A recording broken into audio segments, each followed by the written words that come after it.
Share a few welcoming remarks to hear about the news of a Palestinian American woman, a hijabi, Nerdeen Kiswani, a well-known community member and organizer. It brought a huge level of fear to our communities, Muslim communities all across New York.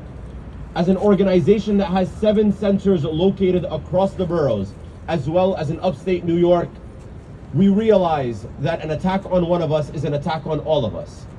Muslim sisters across New York feel a level of fear going down into the streets, going through the trains, knowing that one of the most prominent figures is not only attacked, but an assassination plot is made against her. And so we come together today to stand alongside her, to let her know that her fight is not a fight that she is fighting alone, that her plight against Zionism and in support of Palestinian human rights is a plight that we all are ready to stand alongside her. And an attack against her, once again, is an attack on all of us. So we say from the Muslim American Society of New York that we will stand alongside you now, and we are ready to continue to stand alongside you and this movement. And to close off, and before I pass this on to the amazing speakers and legal team that is joining us here today, I share that Muslim New Yorkers have been here for a very long time. And although this is the first time we have a Muslim mayor, do not be blindsided by the fact that Muslim New Yorkers are part of the fabric of this city. They are organizers, they are city workers, and they are all across this city. And they should be recognized as such. And in this moment, it is time to uplift them and to hear from them and their stories. And with that, I'd like to start off today's press conference by introducing a member of Nerdeen's legal team, Chris Godshell Bennett. He is a partner in Lee and Godshell Bennett, and he will be starting us off today. Thanks, Abdullah. I'm going to start us off, like my colleagues will cover the legal piece. I want to frame this a little bit because this case is really personal to me. So I've prepared some thoughts on kind of where we're at and what this means. I'm with you all today not only as Nerdeen's attorney, but as a proud product of New York's Palestine activist community. 15 years ago, like many young Jews, I was told a story about a country to which I had a birthright. It didn't matter that my dad was Christian or that I had no existing relationship to that land. To access that heritage, all that was required of me was to abandon any sense of morality that I had. Refusal to fall in line would result not only in the forfeiture of this supposed birthright, but expulsion from the Jewish community in the United States itself. I rejected this choice then, and I reject it now. My adult life has been defined by my choice instead to build my own community, starting with a small group of like-minded Jews at Columbia and Barnard, where we founded the school's first anti-Zionist Jewish organization, the Columbia-Barnard chapter of Jewish Voice for Peace. Then and now, we are led by the Palestinians who refuse to be silenced, whether by the state or by Zionist terrorists. I find myself back in New York 12 years later to witness the results of a decade of tireless advocacy led by people like Nerdeen Kiswani. I see a city transformed into a center of solidarity with the Palestinian people and of opposition to Zionist supremacy. That victory is precisely why these Zionists have targeted Nerdeen. They are deeply afraid. They have lost their stranglehold on public opinion and have fallen back on their original strategy, the strategy that has always been at the center of Israeli politics, straight up murder. Organizations like the Jewish Defense League and Beitar, both created in the image of founding Zionists, reflect the dark reality of Zionism, a twisted vision of Jewish life and community, safety through violence, peace through war, life through death. While we work to hold those accountable who are responsible for this attack, I urge you to see them for what they are, not fringe elements acting alone, but the very center of Zionism itself. There are those who will say that to do so is anti-Semitic, but that is a lie. The real anti-Semitism is that at the heart of Zionism, and in the founding documents of organizations like Beitar. The belief that Jews cannot live among others without inviting hatred. that Jewish identity is contingent on compliance with their agenda of conquest, and silence in the face of their genocide. The perverse idea that we must create, in Beitar's words, a quote, normal, healthy Jew, in the image of the nativists and bigots responsible for the supremacist ideologies that animate all forms of racism and dispossession. If you want to stand against anti-Semitism, stand with the Palestinian people and with Nerdeen. Reject the movement that murders children and then uses Jews around the world as an ideological human shield to evade accountability. After decades of tireless work by our Palestinian brothers and sisters, the people have finally woken up. Don't let Zionism's apologists convince us to move on from this moment. Meet their assassination attempt with a strengthened movement in the streets of the city and of this country.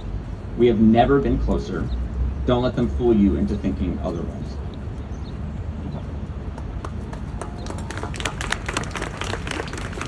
Thank you, Chris, for those remarks.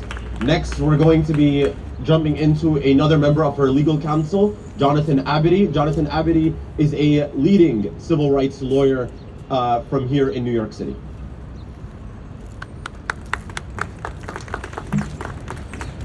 Good morning, everybody.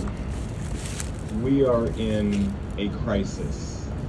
This is a crisis of multi-dimension. When someone is attacked and persecuted for expressing their political views. My name's Jonathan Abedy. I'm another one of the lawyers representing Nerdeen Kiswani. And I would first just like to say that it is an honor and a privilege to represent her.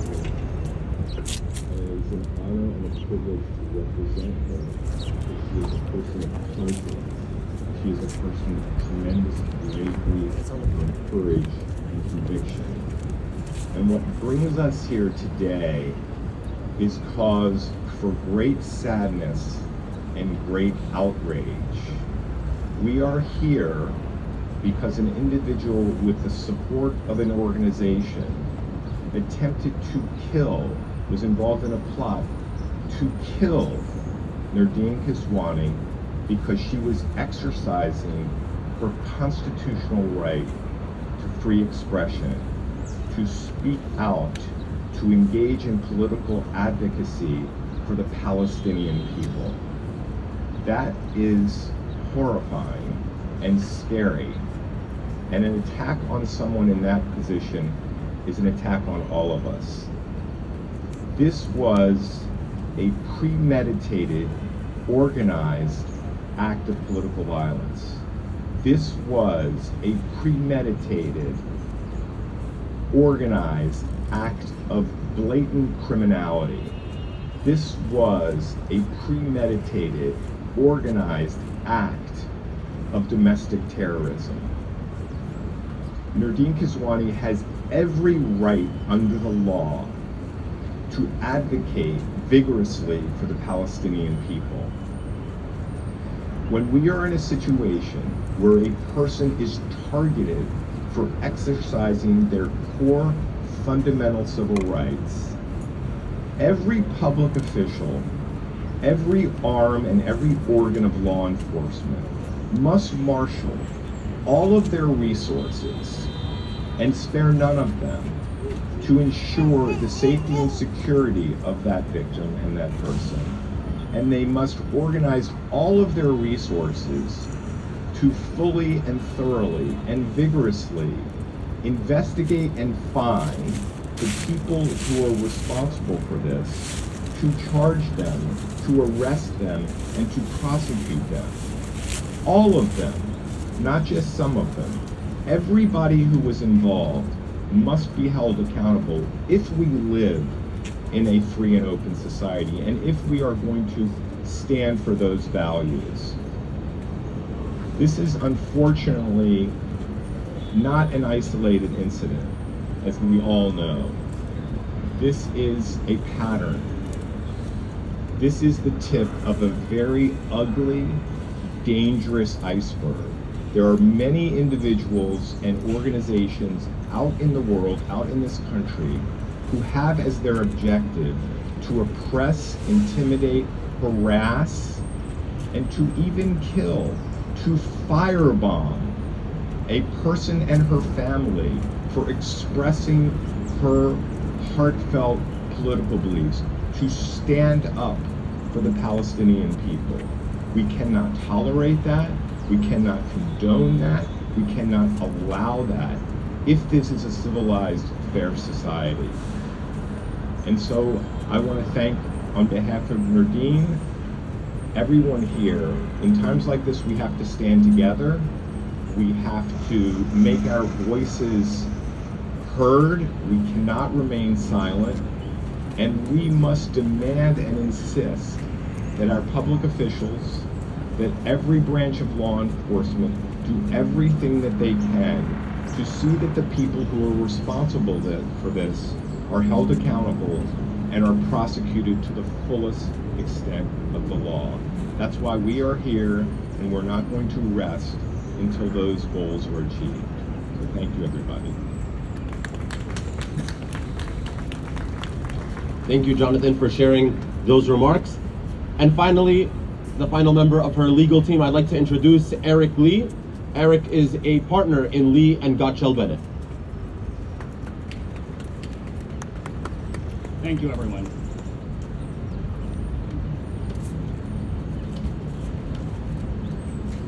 Four days ago, Nerdeen Kiswani and her family were the subjects of a right-wing terrorist attempt planned by a Zionist here in New York City. His aim of silencing a Palestinian activist and murdering her young child mimics the official policy of Israel, where he planned to escape for protection. His method, that of a firebombing in the dark of night, is the method of the Ku Klux Klan. While we are grateful that this individual's plot was stopped, we are not here today to look back at a threat that has passed. According to the criminal complaint that was filed against the would-be assassin, there were others who were aware of this plot and who either assisted in it or did nothing to stop it. They held video calls at which Ms. Kiswani's assassination was discussed. They have group chats. He had a safe house. They have access to financial resources. Serious and credible death threats have continued against Ms. Kiswani in the days since the arrest, and that we pledge, therefore, that in the days and the weeks and the months that follow, we will work tirelessly to expose the as yet uncovered network of Zionist terrorists that are working in our midst and which still pose an active threat to Ms. Kiswani. This assassination attempt comes just a month after Ms. Kiswani sued Beitar Zionist Organization and its New York-based leadership, which includes Ron Tarosium of 5W Public Relations located in Midtown, Ross Glick, Yoni Kletzel, John Mantell, as well as the organization's board of directors. We've sued them under the Anti-KKK Enforcement Act of 1871, which bars private individuals from conspiring against the rights of people in this country. For over a year, Beitar has had a sadistic and sick fixation on Ms. Kiswani, stalking her, harassing her, threatening her, including by handing her a beeper to mimic Israel's use of beepers as incendiary devices in Lebanon. Beitar has encouraged the public at large to assault her, including with dogs and baseball bats, repeatedly offering a substantial cash bounty of $1,800 to any member of the public who would assault her. It has urged the Trump administration to strip her of her United States citizenship and has confirmed that it met with the Trump administration in Washington to discuss Ms. Kiswani's case, which leads me to my final point. The conspiracy against Ms. Kiswani does not stop with these Zionist organizations.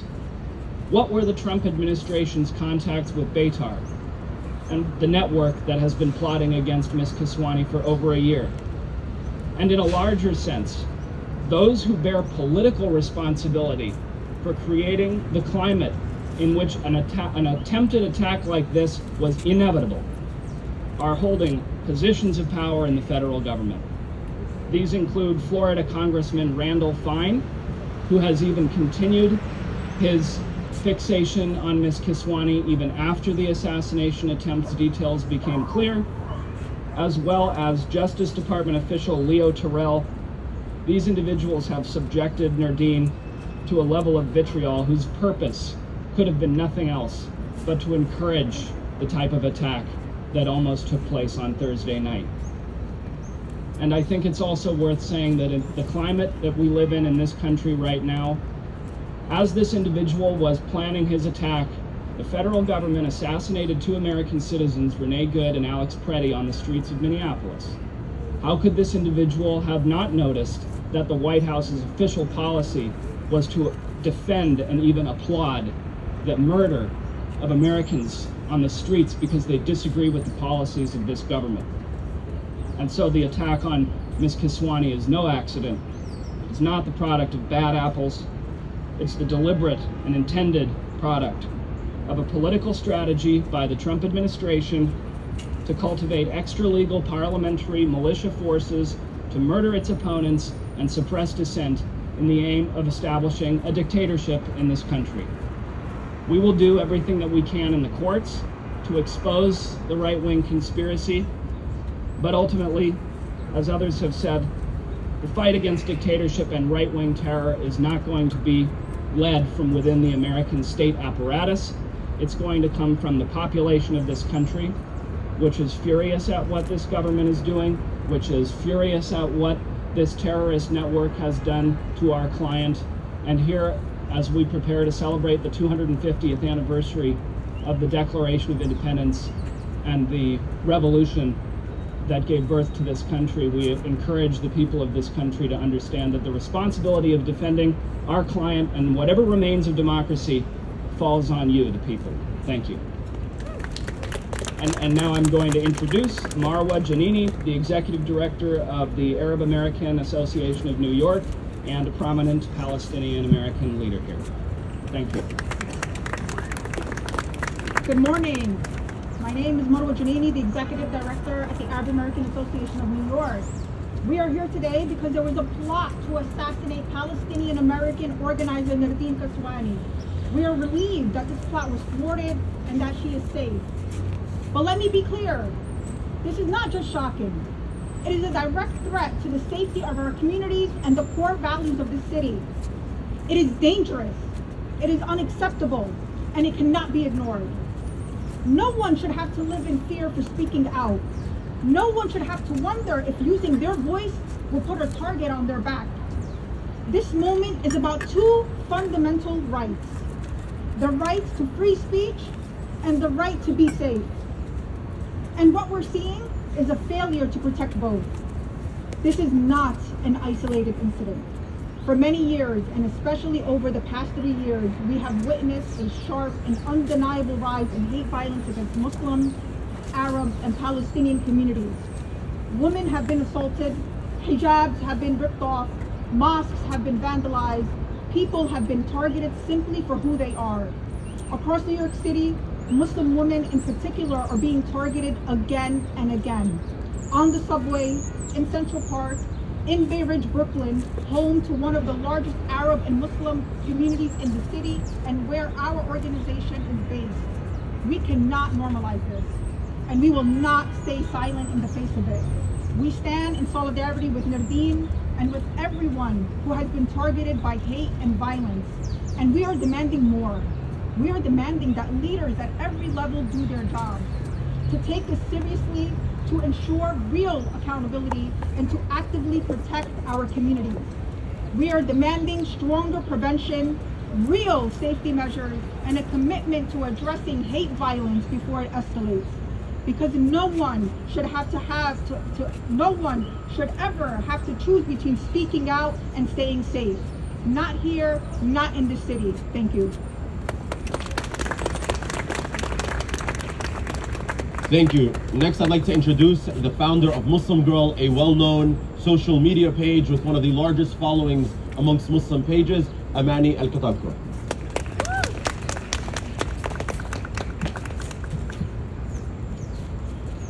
Ladies and gentlemen, the First Amendment is under attack.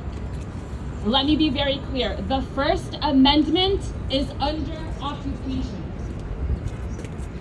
And to say it for a third time in a way that everyone will understand, the First Amendment, the pillar of American life, is being gutted as we speak. At Muslim Girl, we've spent the last decade documenting what happens when a Muslim woman steps into public life.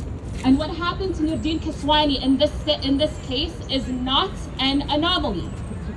Muslim women, especially those that are visible, that are outspoken, that are organizing on behalf of their communities, are being consistently targeted with harassment, with threats, and yes, even with violence. This does not happen in a vacuum. It's fueled by rhetoric from public officials who normalize Islamophobia, anti-Muslim sentiments, and the dehumanization of American Muslims. Language that turns political disagreements into justification for harm and even assassination attempts. Congressman Randy Fine has said, we need more Islamophobia, not less, and called the political violence targeting this mother of a 9-month-old baby as rational. Senator Tommy Tuberville has referred to fellow American Muslims as the enemy inside the gates. Congressman Andy Ogles has said, Muslims don't belong in American society. He even went as far as to say that pluralism is a lie.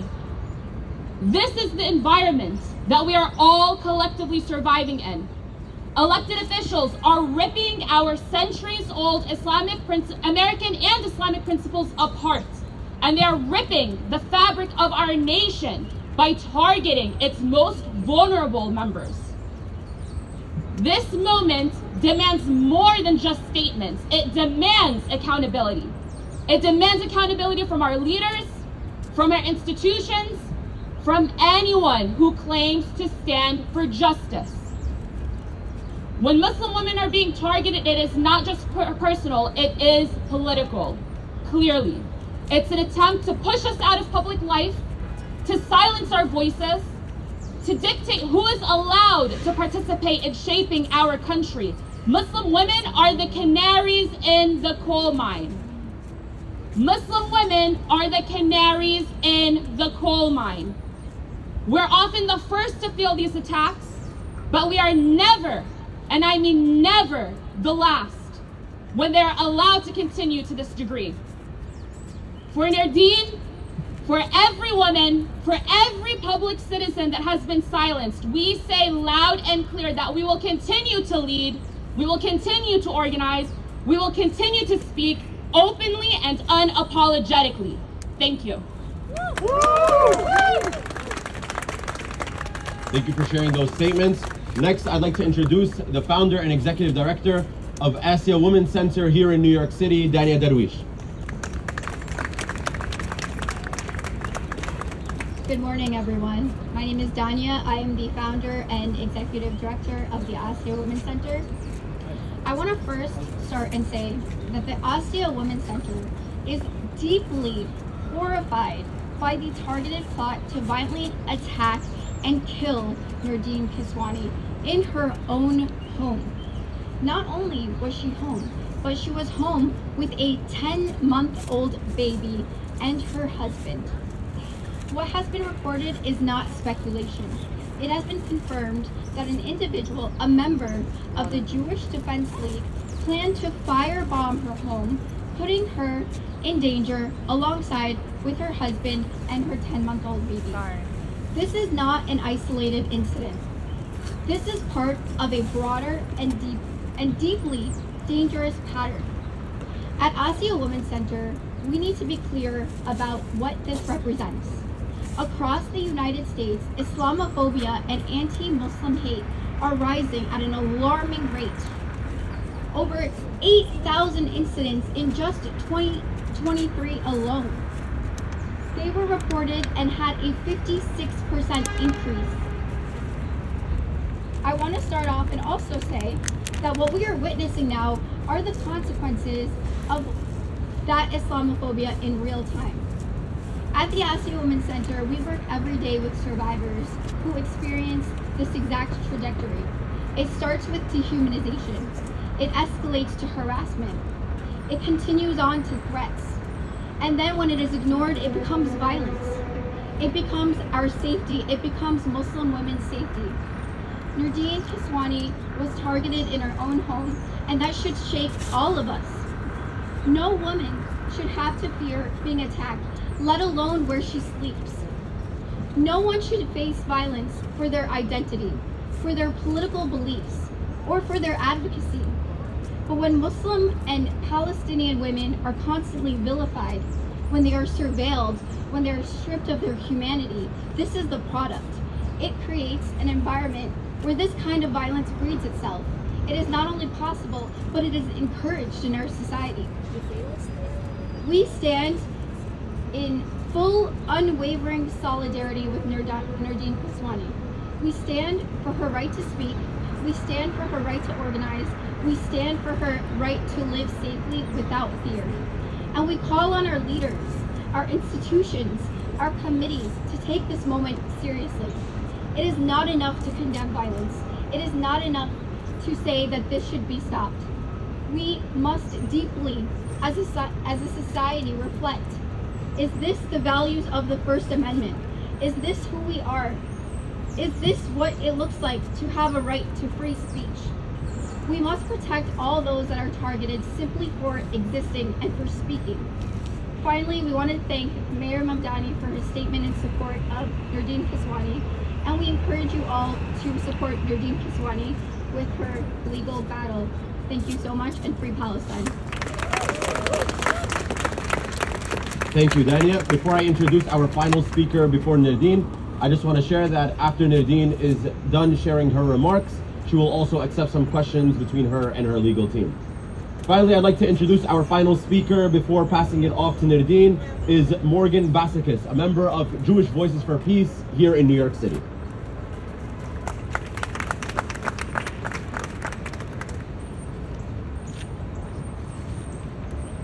My name is Morgan Basakis. I'm honored to be here today as a member of Jewish Voice for Peace.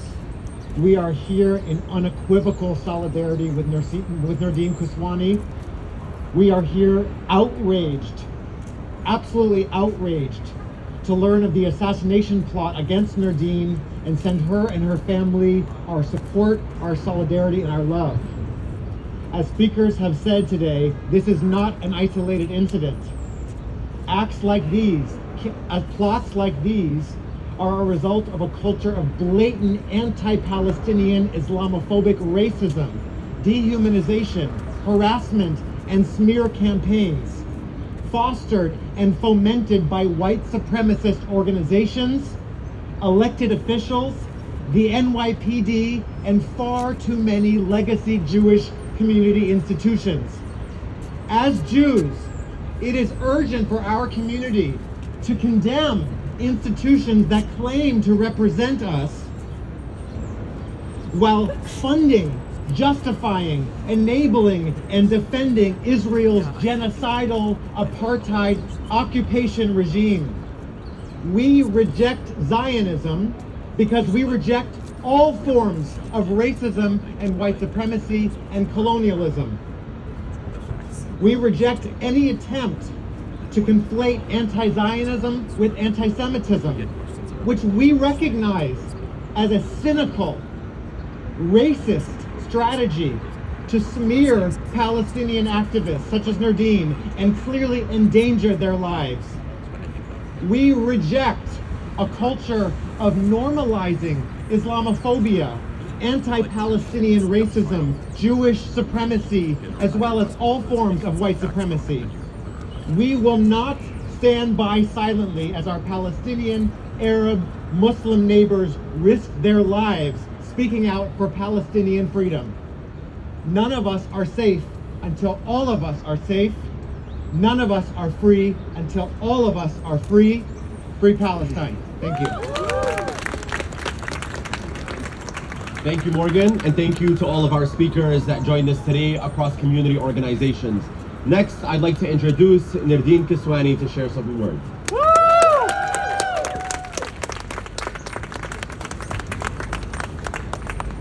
thank you everybody for joining me here today. Something I just noticed, throughout this press conference from the people who were speaking, I just like to point out that the largest demographic of supporters that we have today actually came from Muslim women and from Jewish communities who are standing unequivocally against this attack on me.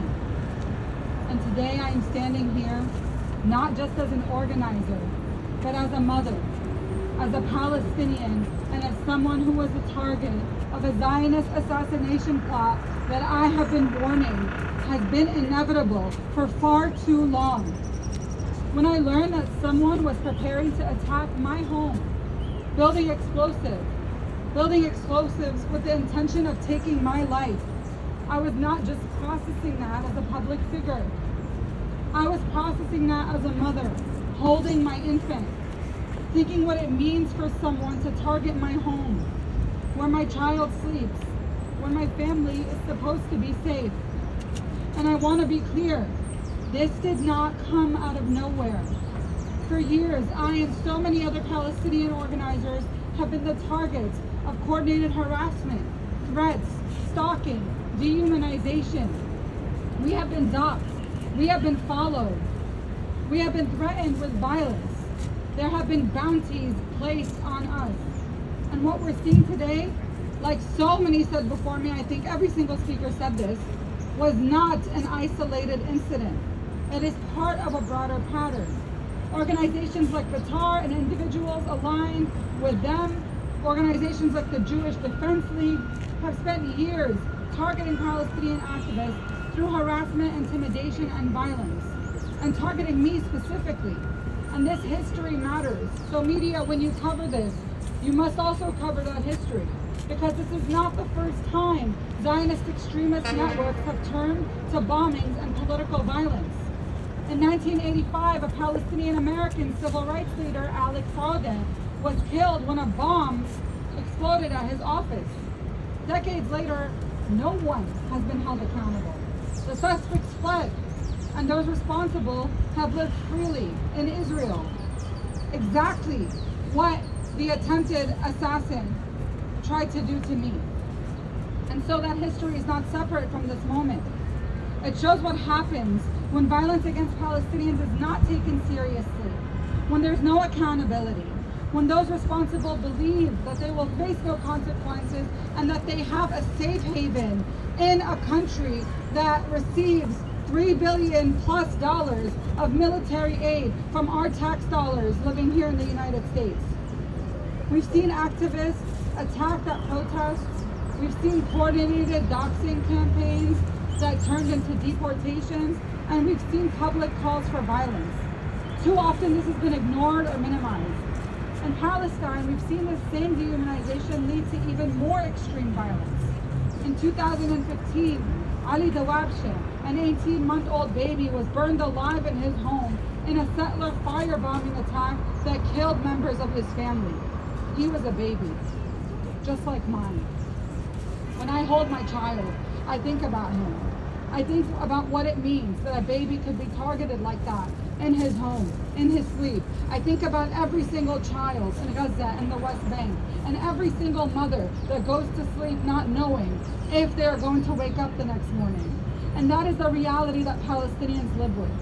We've seen repeated fire bombings of Palestinian homes, mosques, and communities in the West Bank by settlers who act with near total impunity, including a settler from Brooklyn, Baruch Goldstein, who in 1994 opened fire on Palestinians praying in the Hebron Mosque in the West Bank and killed dozens of people while their heads were towards the ground.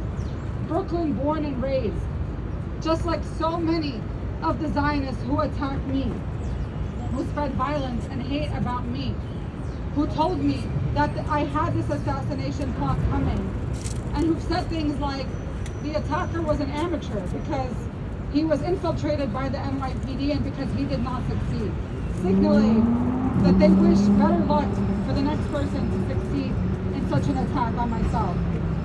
So when we talk about what happened here, we can't isolate it from that broader reality, because the same dehumanization that makes that violence possible here is what makes this kind of violence possible there, and vice versa. We've already seen that this violence doesn't stay overseas, it comes here. In 2023, Wadi al-Fayoumi, a 6-year-old Palestinian-American boy in Illinois, was stabbed to death in an attack motivated by anti-Palestinian hate.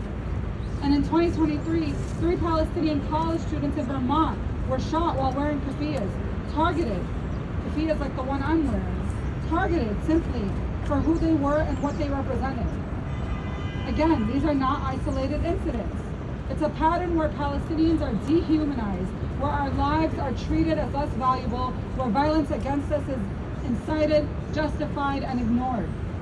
So when we talk about Zionism, we have to be honest about who we're talking about. We're talking about a political ideology that in its practice has been used to justify the dispossession, dehumanization, and killing of Palestinians. And when that ideology is normalized and celebrated, funded, and protected, it does not remain contained. It produces consequences, including violence, and that violence reaches Palestinians everywhere, including those of us here in the United States. Even in coverage of this assassination plot, some major media outlets spent more time repeating attacks on me and my activism than examining the organized hatred that made this possible. And this is part of the problem.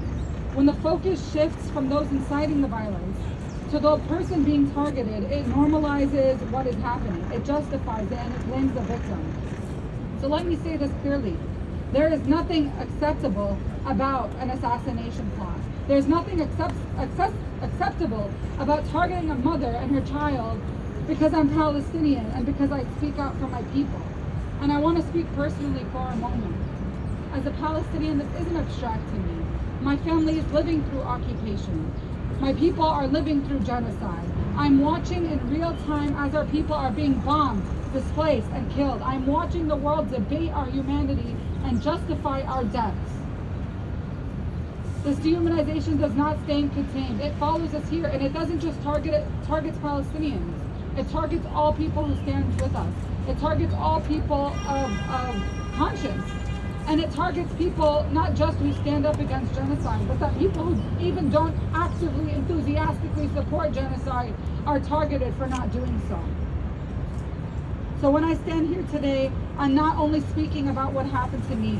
I'm speaking about a system that allows it to happen, a failure to hold extremist networks accountable, a normalization of violence against Palestinians. And that's why I have filed a lawsuit against those responsible for coordinated campaigns of harassment and intimidation through my attorneys. Because there must be accountability, not just for one individual, the one person who was arrested, but for the networks, the organizations, the figures and politicians who spent years inciting this kind of hatred and justifying it. We can't accept a reality where Palestinian activists are expected to be under constant threat. We can't accept a reality where speaking out puts a target on our back. What I'm calling for today is simple. Accountability for those who incite and organize violence. Protection for Palestinian activists and our communities. And an end to the normalization of hatred that makes this possible. Because this is bigger than me. It's about whether Palestinian people and all people who stand for justice are allowed to exist, to speak, and to organize without facing intimidation and violence. And I want to be clear about one thing. I will not be silenced. I will not stop speaking out for the Palestinian people. Despite the threats,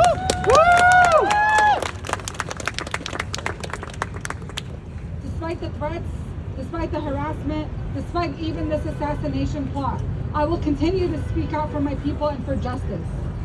Because no one should have to face this. No mother should have to hold her child and wonder if their home is being targeted.